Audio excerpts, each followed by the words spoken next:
kembali lagi di seri lanjutan dari belajar Adobe Lightroom. Masih bersama saya Bayu. Di bagian kedua kali ini kita akan belajar tentang slider tools di Adobe Lightroom. Oke, kita coba langsung aja ke Lightroom-nya ya. Oke, jadi di judul aku nulis slider tools. Sebenarnya aku juga nggak tahu apa namanya tools yang sebenarnya di Adobe Lightroom, tapi aku sebut aja itu slider tools. Karena bentuknya itu slider-slider gitu. Jadi yang aku maksud slider tools itu apa sih?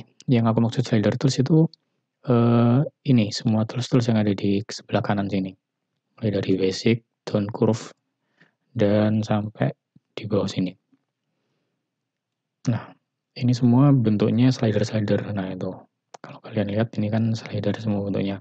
Makanya aku sebutnya itu slider tools. Nah, oke, kita langsung belajar dari yang pertama dulu ya, yang basic. Nah, di basic ini, itu tempat kalian mengatur kecerahan dari foto kalian. Itu intinya, kecerahan. Mulai dari exposure, sisi gelap, sisi terang, itu bisa kalian atur di sini. Ada banyak slider di sini. Di sini ada exposure. Kalian udah tahu sendiri kan exposure itu apa? Exposure itu mengatur kecerahan dari foto kalian. Semakin ke kanan, foto kalian akan semakin cerah. Semakin ke kiri, foto kalian akan semakin gelap. Nah, gitu.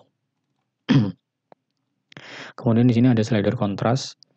Kontras ini adalah transisi antara sisi terang dan sisi gelap dari foto kalian.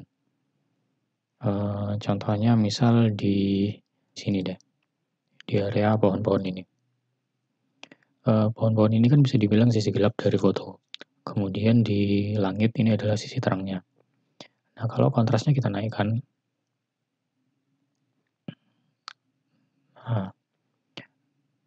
transisi antara si gelap dan si terang ini akan semakin jelas kelihatan batasnya. Di sini batasnya. Tapi kalau kontrasnya kita turunkan sampai mentok, nah transisinya akan semakin pudar nih, semakin nggak terlihat jelas antara sisi terang dan sisi gelap. Ini hampir sama kan, sama-sama terang gitu kan. Nggak ada transisinya antara si gelap dan si terang. Itu exposure. Kemudian highlight. Highlight ini adalah slider untuk mengatur kecerahan dari sisi terang foto kalian. Nah, sisi terangnya ini ada di daerah sini ya. Jadi kalau highlight-nya kita naikkan, semakin terang. Tapi yang semakin terang hanya highlight-nya aja. Kalau kita turunkan, akan semakin gelap dia. Tapi yang semakin gelap adalah sisi highlight-nya aja, sisi terang dari foto kalian. Tidak mempengaruhi sisi yang lain. Kalau shadow ini adalah mengatur kecerahan dari area gelap dari foto kalian. Nah, kalau di foto ini area gelapnya ini ada di bagian bawah sini ya, di sekitaran sini bagian bawah ini. Misal, wah ini di bagian bawahnya detailnya nggak kelihatan nih, di bagian bawah ini perahunya nggak kelihatan, di sini nggak kelihatan detail-detailnya. Nah, kita harus naikkan shadow-nya biar kelihatan, naikkan keterangannya. Nah, tuh bisa udah kelihatan kan di sini detailnya. Jadi shadow itu meningkatkan kecerahan dari area shadow. Nah, kemudian di sini ada white sama black. Untuk yang white ini adalah untuk ngatur gini. Misal highlight-mu kamu turunin ya. Tadinya kalau highlight-nya 0, di sini ada warna langit yang agak putih.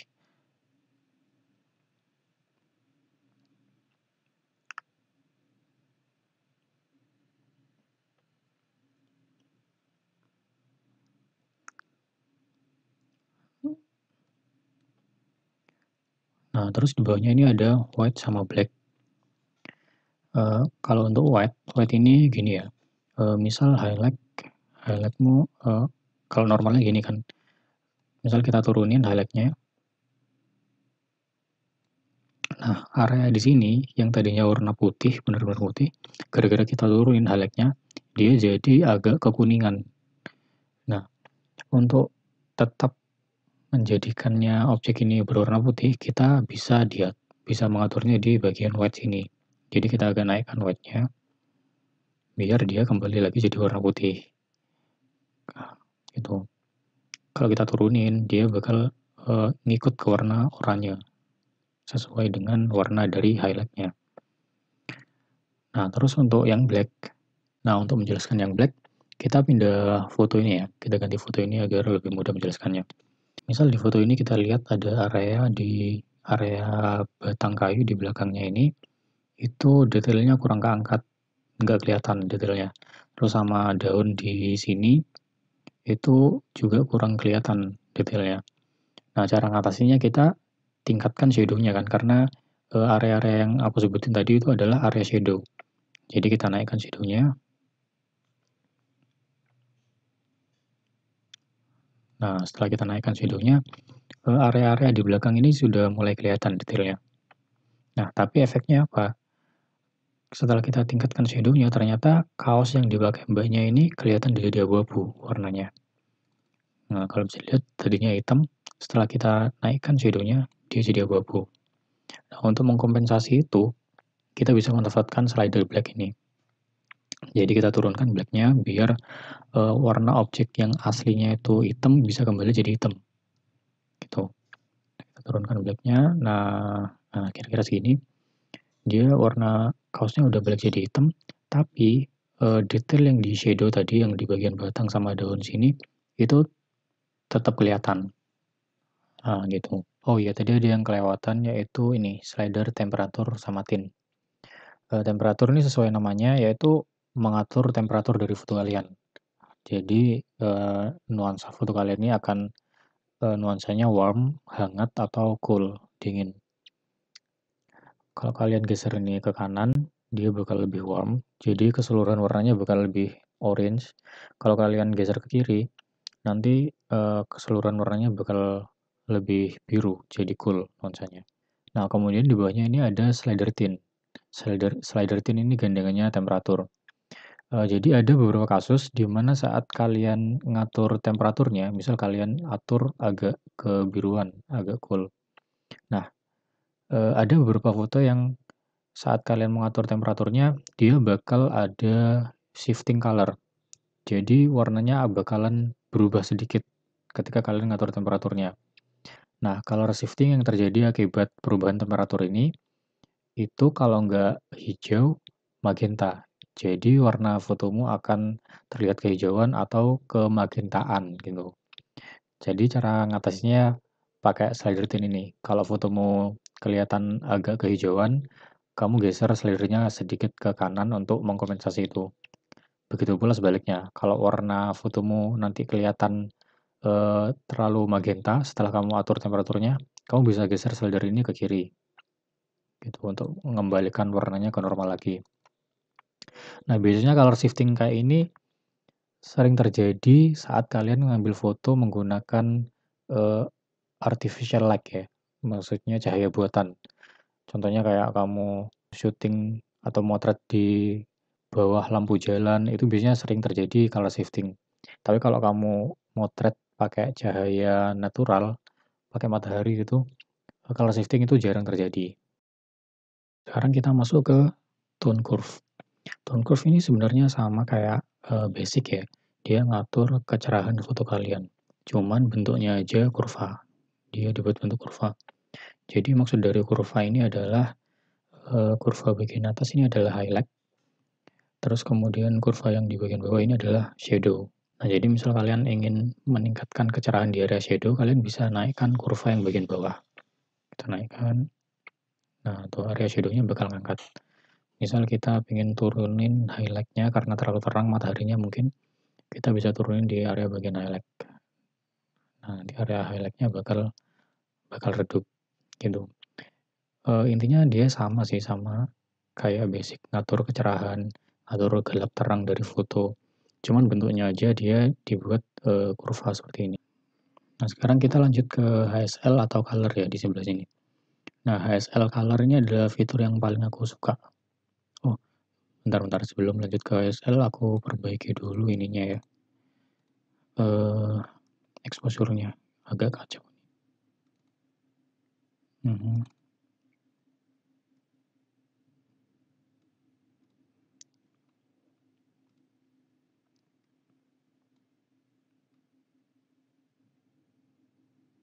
Ya mungkin seginilah.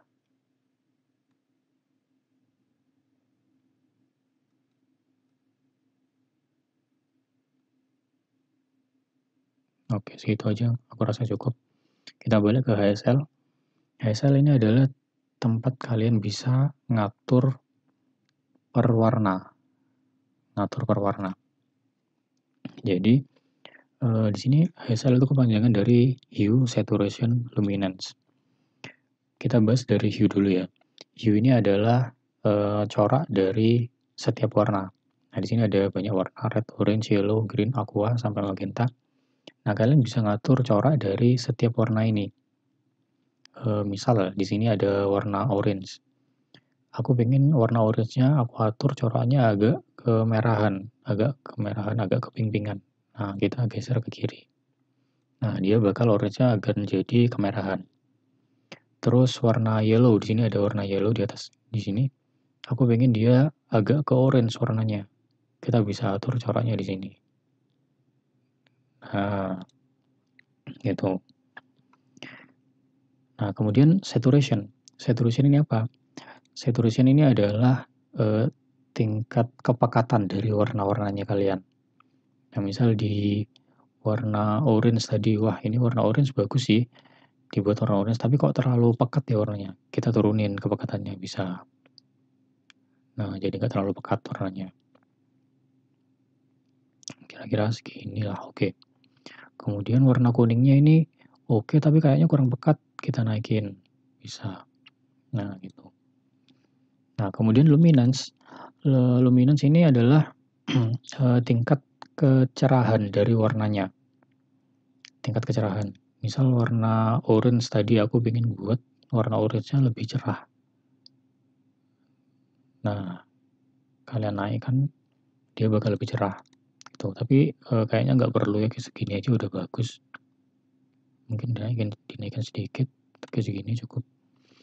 Jadi HSL ini kalian bisa mengatur tingkat hue, saturation, dan luminance dari setiap warna yang ada di foto kalian. Nah, gitu. Nah, sekarang di split toning. Nah, split toning ini apa? Split toning ini adalah tempat kalian bisa ngatur warna dari highlight dan shadow. Kalau di HSL tadi, kalian bisa ngatur pewarnaan dari setiap warna di foto kalian. Misalnya ada warna merah, bisa kalian atur warna merahnya kayak gimana. Nah, tapi kalau di split toning, ini kalian bisa ngatur pewarnaan dari highlight dan shadow. Nah, misal aku pengen urubah highlightnya jadi warna keping-pingan. Jadi hue-nya ini kita rubah jadi warna pink di sini. Ya, di sini. Nah, tapi kenapa kok highlightnya nggak berubah sama aja? Tetap warnanya oranye-oranye gini aja. Karena saturationnya belum kalian atur. Jadi kepekatannya masih nol nih.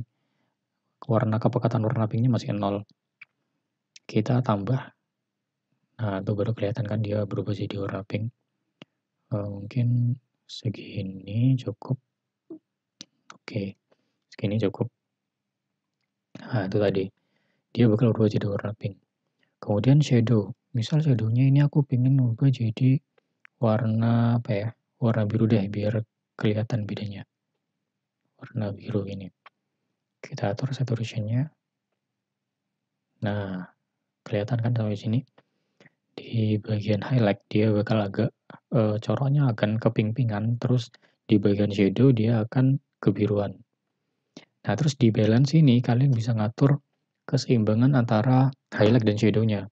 Misal kalian pengen nonjolin lebih banyak yang area highlight-nya, jadi kalian pengen lebih banyak di warna pink-nya. Kalian bisa geserin ke kanan, nah dia bakal lebih banyak di area pink. Tapi kalau kalian pengen nonjolin lebih banyak di shadow-nya, kalian bisa geser ke kiri.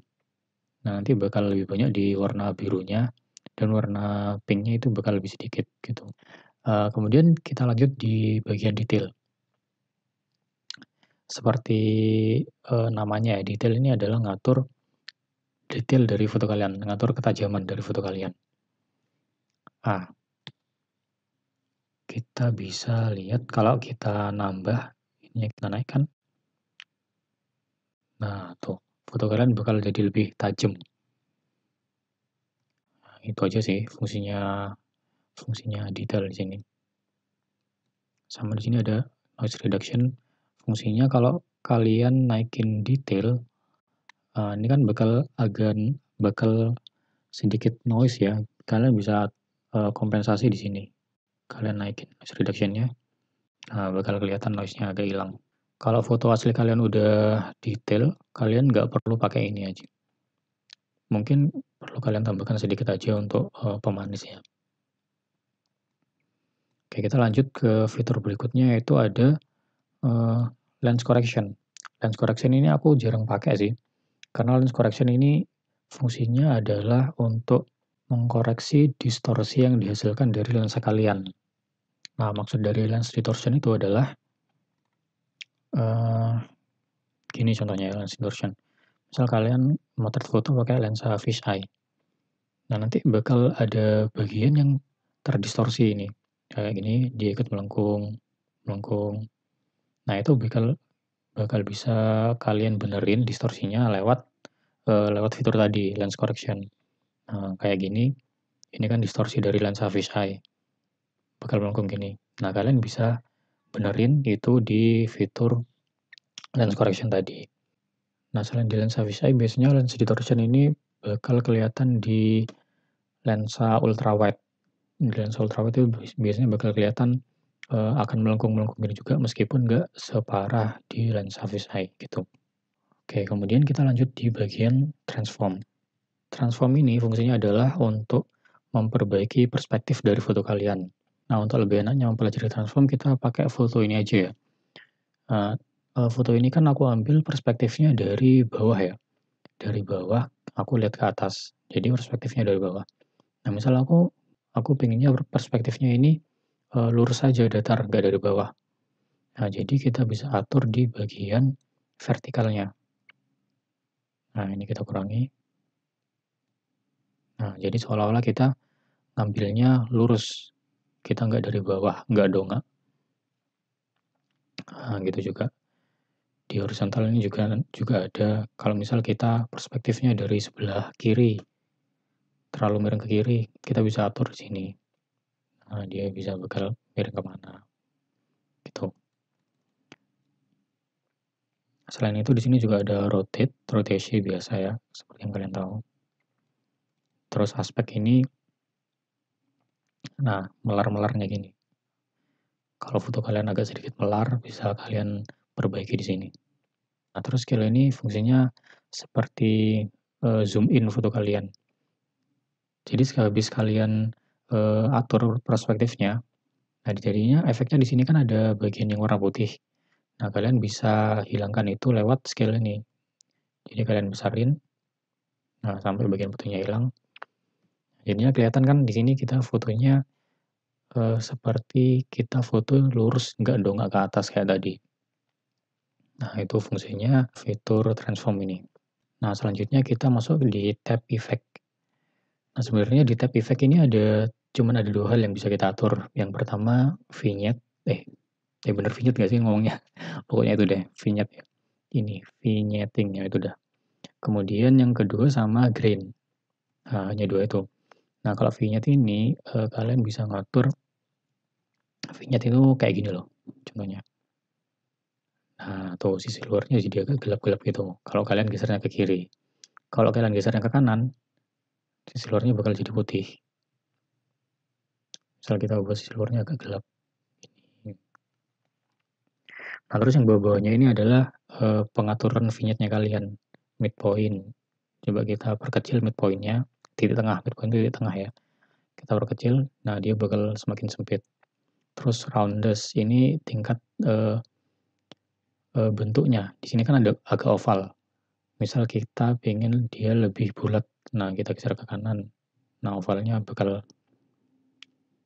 berubah bentuk dari vignette-nya. Terus feather ini adalah transisi antara midpoint ke outer point. Jadi midpoint-nya di tengah sini kan. Kalau kita naikin feather-nya, nah transisinya bakal nggak kelihatan. Dari gelap ke terang itu nggak kelihatan. Tapi kalau kita kurangin feather-nya, Nah, transisinya bakal kelihatan banget, malah jadi lingkaran gini, bersisi lingkaran. Nah, terus untuk highlight ini adalah tempat kalian ngatur highlight di area vignette kalian. Jadi misal kita naikkan highlightnya. Nah, di area vignette-nya ini bakalan tetap kelihatan highlightnya. Kayak gitu. Terus yang kedua, green. Green ini adalah titik-titik yang ada di foto. Kita coba aja ya. Kita naikin green-nya. Nah, tuh. Di bagian sini bakal banyak green, bakal banyak titik-titik. Kalau kita turunin, nah itu tadi perbedaannya. Size ini adalah menentukan ukuran dari titik-titiknya. Kalau semakin kita geser ke kanan, semakin besar ukuran titik-titiknya. Terus roughness ini adalah tingkat tingkat kekuatan dari green-nya. Tingkat kekuatan dari green-nya. Kalau empon ini tadi kan mengatur seberapa banyak titiknya, seberapa banyak titik. Kalau size ini ngatur ukuran dari setiap titik. Nah, kalau roughness ini ngatur kekuatan dari green-nya, kekuatan dari tiap titiknya. Nah, gitu. Oke, jadi di part kedua ini kita udah banyak belajar tentang slider tools di di Lightroom ya. Slider tools ini adalah tools-tools yang paling banyak kalian gunakan nantinya di Adobe Lightroom. Kecuali di calibration ya, calibration kita skip tadi karena aku sendiri juga sebenarnya kurang paham nih apa fungsinya calibration gitu. Nah, nanti di bagian berikutnya, di video berikutnya kita akan belajar tentang ini.